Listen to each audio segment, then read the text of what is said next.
So first of all, tell me, why did you become a counsellor? Well, why I became a relationships counsellor was, I started off counselling 23 years ago, and I started off as a high school counsellor. So I worked a lot with kids and their families.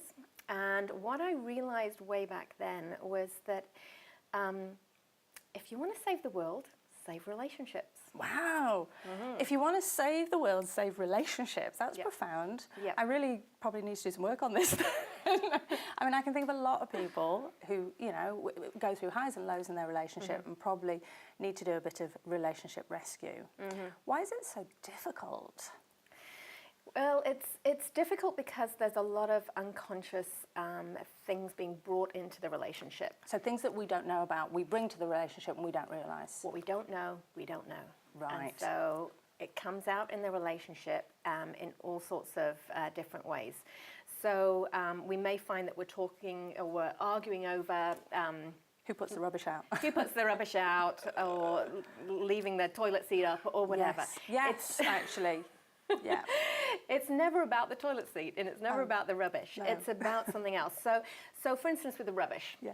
So the rubbish, classic, the split of the workload around the house is one of the main things couples argue about. Yeah. It's not about who does what around the house.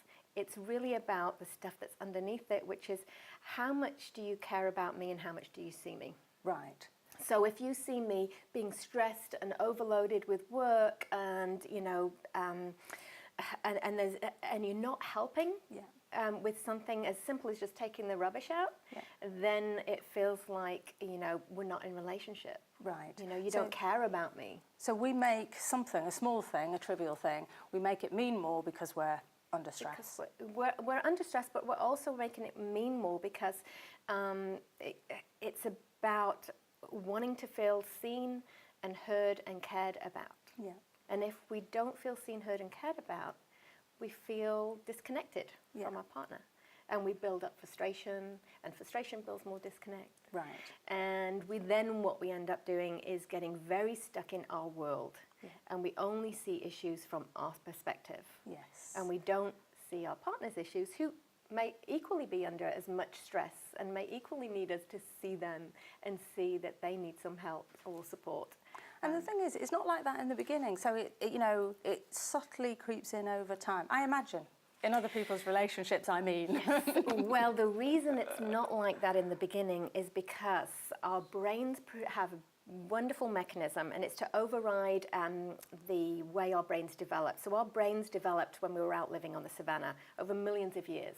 And the brain developed to see the negative in the environment, which is brilliant survival. Yeah. Yep. Yeah. So we want to see if something dangerous is coming, blah, blah. Now, if we get into a relationship and we just see the negative in our partner, we're going to be in trouble pretty quick. So what happened was the brain evolved a mechanism to override that so that we would get into relationship. And it starts to produce a chemical reaction. When we get attracted to somebody and we feel that connection, it starts to produce a chemical reaction that the research shows is exactly the same as if we'd just been doing some lines of coke. Wow. Yeah. Wow. So the whole romance thing is highly addictive. We literally get high. Our brains literally get high. Yeah. And so when we're high, I remember.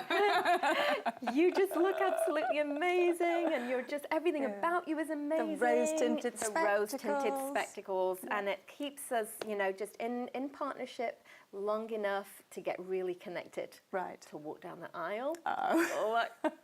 And then it might wear off. Like all highs. You come down. And when that wears off, and this is part of the relationship cycle, but when that wears off, what starts to happen is we start to see those irritating things about each other. Right. And those irritating things usually come from, like say, the unconscious stuff. And that starts the conflict. Right. So you talked about the relationship cycle. So it starts with a fantastic high. Mm-hmm. That wears off. Mm-hmm. Then what happens? So the high gets us in attachment. So we're attached to the other person. Yep, and then it starts to wear off. And what happens then is that we start getting into conflict, and we start triggering that survival brain. Right. The survival brain only knows three things: fight, flight, freeze. Right. And it is the stupidest part of the brain. because what it does, it sits in the mid part of the brain. So you imagine the brain has developed 3 levels. The first level is where all the automatic stuff happens, the heartbeat and things. The next level is where survival brain sits, and it also sits right next to where all those old emotional memories sit. The unconscious stuff we were talking about before. The things that you bring into a relationship and that trigger you, that irritate you about the partner. But when survival brain starts, it shuts down the thinking part of the brain. And you'll have experienced it. If you studied for an exam when you were at school and you went into the exam room and you just went completely blank, yes, that's because survival brain shuts down your thinking brain. Right. So literally when you're having a fight, when you're in that kind of very stressed environment in a relationship, you literally can't think straight. You can't think straight, no. And you've got 2 of the stupidest parts of the brain butting heads. Wow.